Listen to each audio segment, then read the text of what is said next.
Okay, it is January the 14th, Sunday evening, just after the weekly open.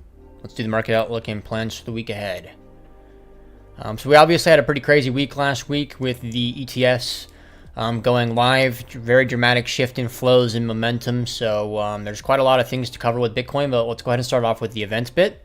So there's nothing really super important this week. On Monday is going to be a U.S. holiday, so it'll be real interesting to see if these kind of aggressive spot flows can cool down, or basically be interesting to see how the flows come in on this first Monday. Other than that, it's just more or less going to be a waiting game to watch how these flows come in, because they've been really aggressive for the past several days. Even off this Sunday flows started off pretty aggressively as well. A lot of spot selling coming in, so it's gonna be really interesting to see if this spot aggression starts to dampen a little bit, and to see if the books will start to really repopulate the spot. So let's go ahead and get into the higher time frame, and then we're gonna spend a little bit of time on the lower time frame after that, because that's definitely my main focus right now, is on the more nuanced approach. So from a higher time frame standpoint, definitely in a bit of a tough place right now. So what we were working with last week was, in the weeks prior to that, essentially was currently we were wedged between the 2021 yearly VWAP and then the previous quarterly VWAP bands in the singles, right? So basically we were wedged between 40K and 44K for a while. We had the attempted breakout off the ETF narrative, which got smacked back down. So as far as I'm viewing this for a higher time frame standpoint, as long as we're below 44K, I'm definitely not leaning into risk on, right? So risk off below 44K. And if we were to lose 40K, then I think we would go to 38K. If we lose 38K, then we go to 32K, like I've talked about many, many times over now. If we get an opportunity to buy spot in the 32K zone, you definitely want to be aggressive about that. Basically 32K all the way down to 29K is macro dip buying zone. Below 29K, I would be pretty worried, but not too focused on that right now, because for the time being, it does seem that we've basically just reaccepted the previous range. Our previous range was, call it 44 to 41, and we had the failed breakout and we smacked back down. So things look really bad right now, and I definitely wouldn't be overly optimistic about punting risk on plays, but all we really did was just reaccept it back into the range. So there's definitely room for potential upside leaning, moving forward. But when we get into the medium time frame, we'll depict all those plans. So essentially from a higher time frame plan, if we get back above 44K, that would be definitely a reason to be risk on again. So if we get above 44K, I don't think that there's going to be anything stopping us from trading up towards 54, which was our original zone that we were looking for, which is the 2021 value area high. So I do think that it's probably a matter of time before we do trade back up to the upside. But really a lot of that's going to be contingent upon how these flows come in the rest of the week and in the following weeks, which we'll dive into that in more detail here momentarily. So that's pretty much it for Bitcoin, right? TLDR, we're back in our original range. We'll see that here in a moment with the specific highs and lows on that. If we get above 44K, we should be able to go to 54. If we get below kind of basically where we're at now, if we lose 40K, 38K is next kind of immediate support, which will probably hold for a reasonable bounce, but the ultimate buy the dip zone is 32K. I do think that there's a strong argument that I've already presented where 38K ends up being the macro dip buying zone, because maybe there's too many eyes on 32K, so maybe we front run it. But in order to bet on that is going to entirely be a flow driven thing for me right now. So for more information, check out the Paragon group with the link below, where I cover everything from how I trade to how you can develop your own style.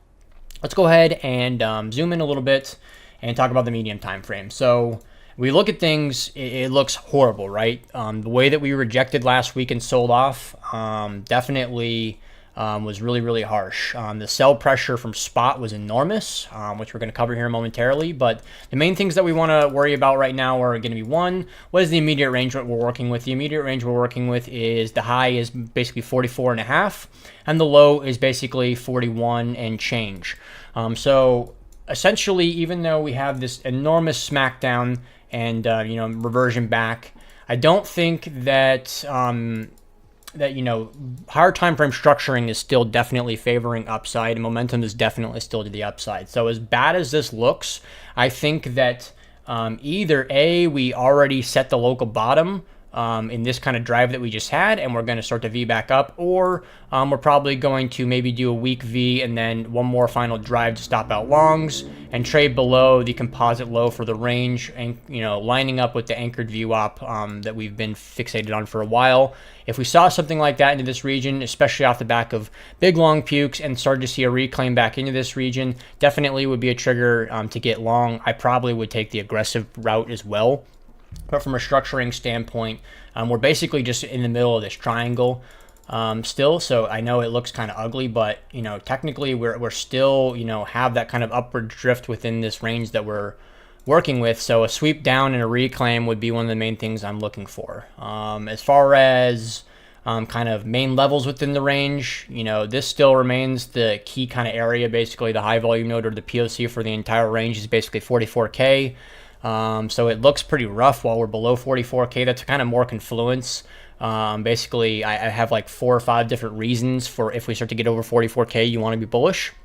So really just TLDR is that, right? If we get over 44K confidently again, I don't think we're going to get smacked down, and I think that we would trade up. But again, all this is going to be reliant off of the next conversation, which is going to be around spot flows. So let's go ahead and go over to this chart really quickly and basically just illustrate what we're dealing with right now. So ever since last week came through, so the spot market have been relentless, and it's really not even that the spot selling has been that extreme. It's just been more than anything the fact that there's been no spot bid present. So spot markets have been continuously trading further and further below perp markets for the past several days now.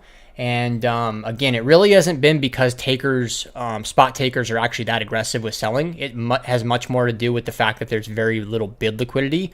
So I'm really looking for the spot bid to return back to the books, and for the premium to start to, or the discount, right? You know, this extreme spot discount that we're seeing, I want to see start to balance out until I see an actual, you know, spot demand in the book and see the premium starting to balance out again, seeing spot more interested in buying, I'm going to be leaning bearish. So I do think that we're probably going to be continuing to trade down lower.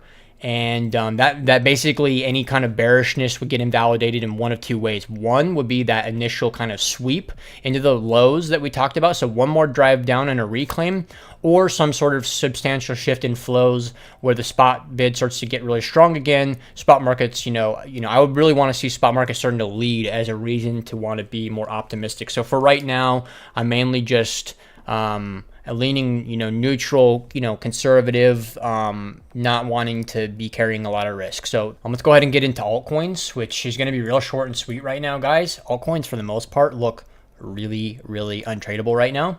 So I have very, very few altcoins I actually like. So let's go ahead and run through them. So one of the altcoins I actually like still is Maker. Maker's bull structure is still very much intact in the higher time frame trend, and as well as kind of the medium-ish term trend.